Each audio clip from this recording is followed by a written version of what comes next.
Good morning.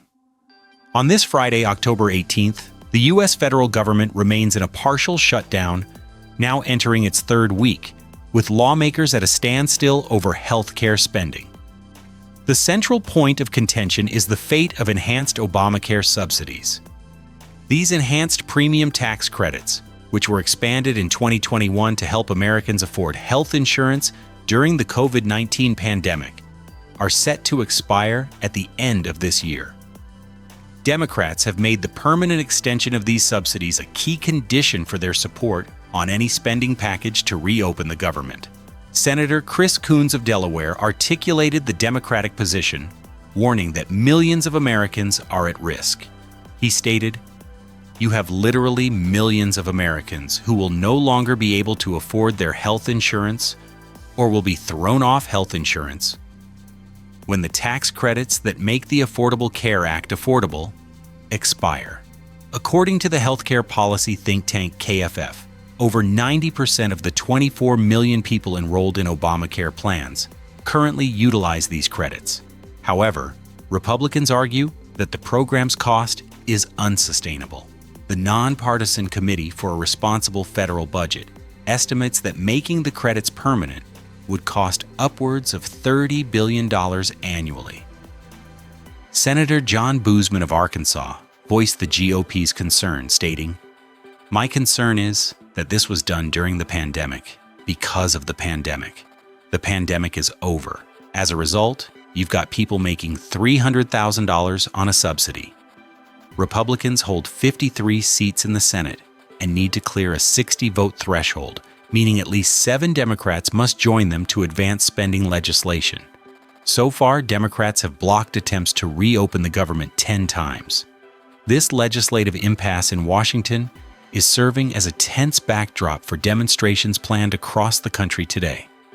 Organizers are preparing for what they call the No Kings protests, with large-scale events scheduled in major cities, including Washington, D.C., New York, Boston, and Atlanta.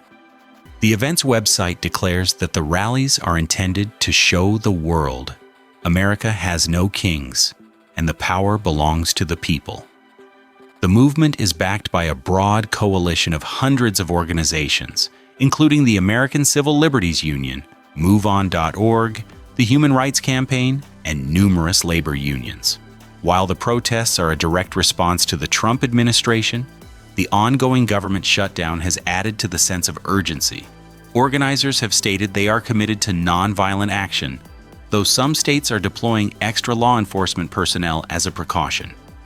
Meanwhile, President Donald Trump made a significant move from the White House this morning, commuting the prison sentence of former New York Congressman George Santos.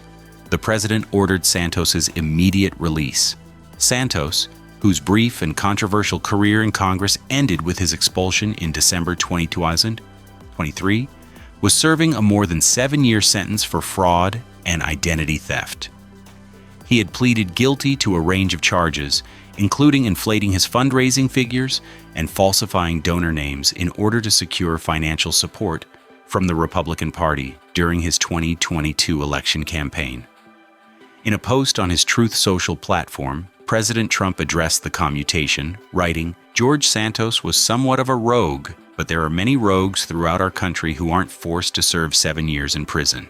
He concluded the post by stating, "Therefore, I just signed a commutation, releasing George Santos from prison immediately." The decision has quickly drawn both praise and criticism, adding another contentious chapter to the legacy of the former representative. From national politics to a heated local contest, the New York City mayoral race is becoming a flashpoint with just over 2 weeks until Election Day. Billionaire investor Bill Ackman has dramatically escalated his involvement, publicly calling for Republican candidate Curtis Sliwa to drop out of the race. Ackman argues that Sliwa's presence is splitting the vote and all but guaranteeing a victory for the frontrunner, Democratic socialist Zohran Mamdani. Citing data from the prediction market site Polymarket, Ackman noted that Mamdani's odds of winning have surged to 90% following Sliwa's recent debate performance, where he vowed to stay in the race. Ackman, who supports the independent bid of former Governor Andrew Cuomo, believes a one-on-one contest between Cuomo and Mamdani would be far more competitive. The Sliwa campaign, however, is pushing back forcefully. A spokesperson stated, "Billionaires aren't going to decide the outcome. It's the voters. If anything, Cuomo should drop out, not Curtis." Former Governor Cuomo has also weighed in, accusing Sliwa of acting as a spoiler. Speaking on a local radio show, Cuomo claimed that Republican Party leaders are propping up Sliwa's campaign because a Mamdani victory would serve their national political strategy. Cuomo argued, "They'll take Mamdani and run him around the country saying, 'Look at how crazy this Democratic Party is.' It'll help them politically, but it'll kill the city." He warned voters that supporting Sliwa is effectively a vote for Mamdani and his progressive policies, which include defunding the police and closing the Rikers Island jail complex.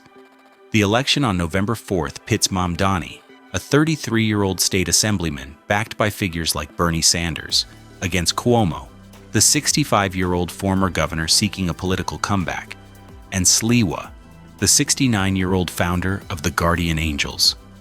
Turning to the international stage, the economic conflict between the United States and China has entered a new, more confrontational phase. The U.S. Treasury Department has announced a new round of sanctions targeting Iran's oil network, and for the first time, these measures include a major China-based crude oil port. Analysts say this move directly confronts Beijing over its role in financing Iranian energy exports and is designed to sharply raise the cost and risk for China's imports of Iranian crude.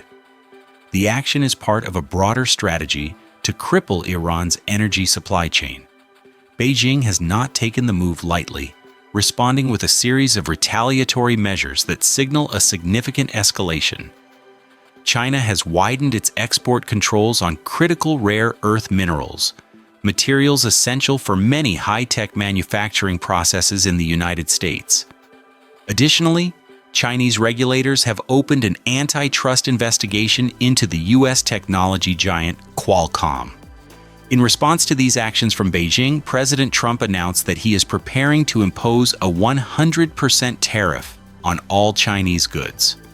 This series of tit-for-tat measures indicates the U.S.-China trade war is deepening and expanding, now encompassing a multi-front confrontation across the energy, technology, and industrial sectors, with profound implications for the global economy.